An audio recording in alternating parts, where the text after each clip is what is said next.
Selamat pagi keluarga besar GPD Tiberias Bogor yang dipelihara Tuhan dengan luar biasa, dan semua yang mendengarkan renungan pagi di channel YouTube GPD Tiberias Bogor. Kita bersyukur pada hari ini kita mau menikmati hari yang baru ini dengan lebih dahulu mendengarkan firman Tuhan. Mari kita berdoa. Kami bersyukur Tuhan buat hari yang baru, di mana kesempatan yang indah Kau berikan kami untuk kami lebih berbuah lagi dari hari-hari yang lalu. Tuhan, kami perlu makanan rohani setiap hari. Bahkan pada pagi hari ini kami akan mendengarkan firman-Mu, sabda-Mu, roti dari surga. Kami mau menikmatinya. Sebelumnya Tuhan, Engkau layakkan kehidupan kami Tuhan, biar kami mengerti apa yang menjadi firman-Mu pada pagi hari ini. Berfirman melalui hamba-Mu, urapi kami semua. Dalam nama Yesus kami terima firman-Mu. Haleluya. Amin. Puji Tuhan, saudara-saudara. Pada pagi hari ini saya akan menyampaikan firman Tuhan, ya, masih terkait dengan yang hari-hari kemarin, ya. Bagaimana kita sebagai seorang penyembah Tuhan, ya. Kita buka di dalam Yesaya 8 ayat 17. Firman Tuhan berkata, "Dan aku hendak menanti-nantikan Tuhan yang menyembunyikan wajahnya terhadap kaum keturunan Yakub. Aku hendak mengharapkan Dia." Firman Tuhan dikasih judul pada pagi hari ini, ketika Tuhan terasa jauh. Ini adalah kitab Yesaya, di mana Yesaya saat itu sedang menghadapi bagaimana yang namanya keturunan Yakub tadi, seperti di ayat 17, Yehuda mendapatkan serangan dari Asyur. Pada awalnya, Yehuda ingin meminta pertolongan kepada Asyur. Tapi apa saudara-saudara? Ketika mereka berharap kepada Asyur, ke dalam arti rohani itu berharap kepada dunia, bukan kepada Tuhan. Akhirnya apa? Asyur itu menduduki kota-kota di Yehuda, saudara-saudara. Tanpa kita sadari, akhirnya kita tidak taat kepada Tuhan. Bangsa keturunan Yakub, umat pilihan Allah kesayangan Tuhan, mereka tidak taat kepada Tuhan. Akhirnya Tuhan izinkan Asyur menduduki kota-kota mereka. Saat itulah Yesaya juga merasakan, oh Tuhan, Engkau menyembunyikan wajah-Mu terhadap keturunan Yakub, bangsa Yehuda, bangsa Israel. Tapi Yesaya tetap berharap kepada Tuhan. Bagaimana saudara-saudara ketika ada hal yang rasanya kok bisa terjadi ya Tuhan? Sepertinya kok Engkau jauh. Sepertinya Kau menyembunyikan wajah-Mu Tuhan. Ada beberapa hal yang saya akan kemukakan. Kenapa kita bisa merasakan jauh daripada Tuhan? Yang pertama, karena dosa. Dosalah yang memisahkan kita dari Tuhan. Seperti ada gap, seperti ada jarak, seperti kita tidak bisa berhubungan langsung dengan Tuhan. Karena Tuhan adalah kudus, Dia Allah, Dia roh, Dia yang maha besar itu. Walaupun Dia sudah mati dan bangkit bagi kita, tapi kita harus mengerjakan keselamatan itu, menjaga kehidupan kita, supaya apa? Hubungan kita dekat dengan Tuhan. Semakin kita berbuat dosa, semakin kita terpisah dari hadirat Tuhan. Saudara, tidak ada hal yang paling menyedihkan kalau kita itu jauh dari hadirat Tuhan. Itu hal yang paling menyedihkan, saudara-saudara. Kita akan merasakan hampa, kosong. Itu karena dosa, itu sudah jelas karena dosa, saudara-saudara. Tapi hal yang berikutnya, apa yang membuat kita merasa kok kayak jauh daripada Tuhan? Yang kedua, harapan kita yang tidak dipenuhi Tuhan. Gimana saudara-saudara? Kalau kita berdoa, kita berharap terus Tuhan tidak menjawab sesuai yang kita harapkan, kita rasa oh Tuhan jauh daripada kita. Kita mulai, Tuhan di mana pertolongan-Mu? Di sini Tuhan ingin mengajarkan kepada kita seperti Elia, saudara-saudara. Elia yang begitu Tuhan pakai dengan luar biasa, mengalahkan nabi-nabi Baal dengan hal yang spektakuler ya.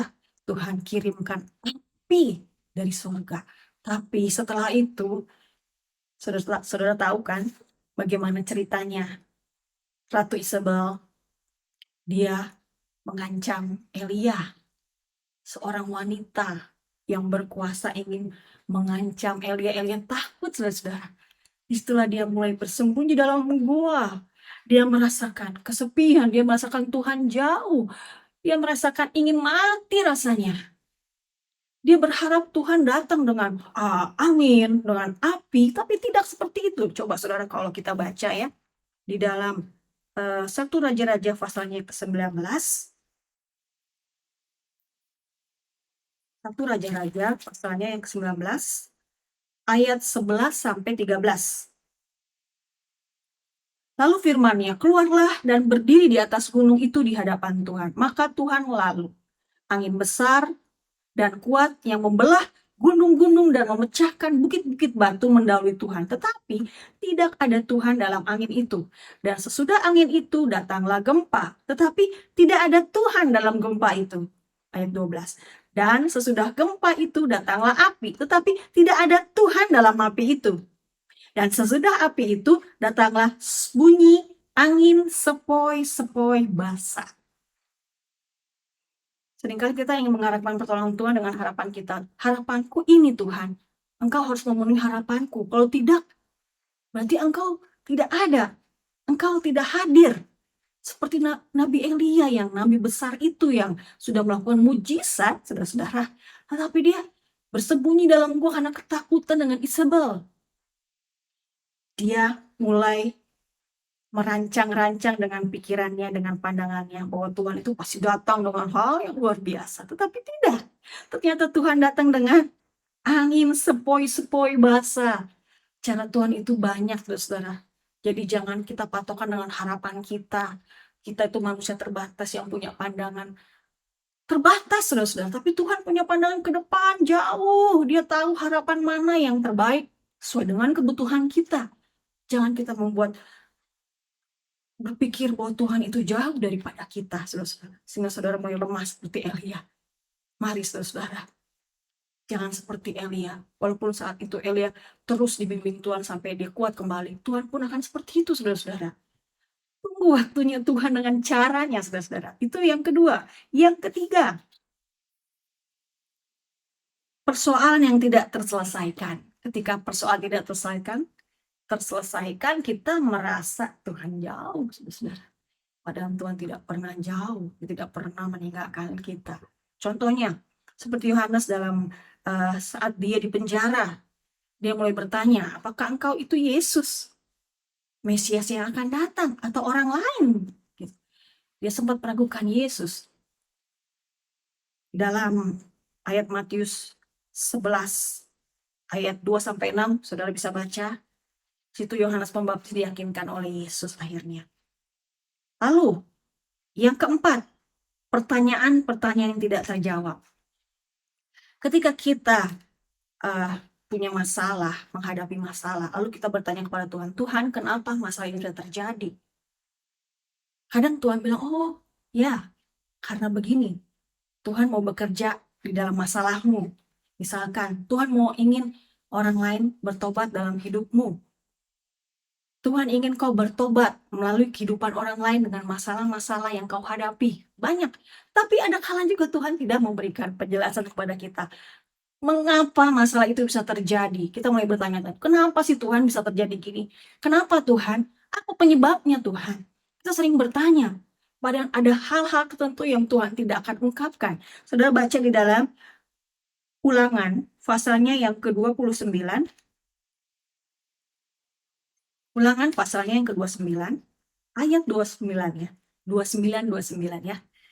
Hal-hal yang tersembunyi ialah bagi Tuhan Allah kita, tetapi hal-hal yang dinyatakan ialah bagi kita dan bagi anak-anak kita sampai selama-lamanya, supaya kita melakukan segala perkataan hukum Taurat itu. Ini, saudara. Kita dituntut percaya saja, saudara. Ada hal yang tersembunyi yang tidak perlu kita tahu, saudara-saudara. Kalau kita tahu, kita lebih berat lagi, saudara-saudara. Karena Tuhan lebih tahu kemampuan kita, saudara-saudara. Apa yang harus kita ketahui, apa yang tidak mestinya kita ketahui. Percaya kepada rancangannya, saudara-saudara. Dari 4 hal ini kita mau boleh belajar. Tetap menjadi penyembah-penyembah yang benar, yang percaya seperti Nabi Yesaya. Tetap menanti-nantikan Tuhan, tetap berharap kepada Tuhan. Jangan patah semangat, saudara-saudara. Bahkan Daud ya, saudara-saudara ya.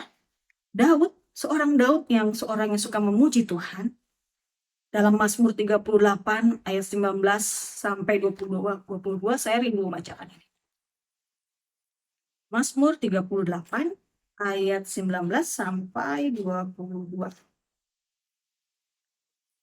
Iya, aku mengaku kesalahanku, aku cemas karena dosaku. Orang-orang yang memusuhi aku besar jumlahnya. Banyaklah orang-orang yang membenci aku tanpa sebab. Mereka membalas yang jahat kepadaku ganti yang baik. Mereka memusuhi aku karena aku mengejar yang baik. Jangan tinggalkan aku ya Tuhan Allahku. Janganlah jauh daripadaku. Segeralah menolong aku ya Tuhan keselamatanku. Ketika dia menghadapi ancaman, ada yang membunuhnya, ada yang mengejarnya, saudara-saudara.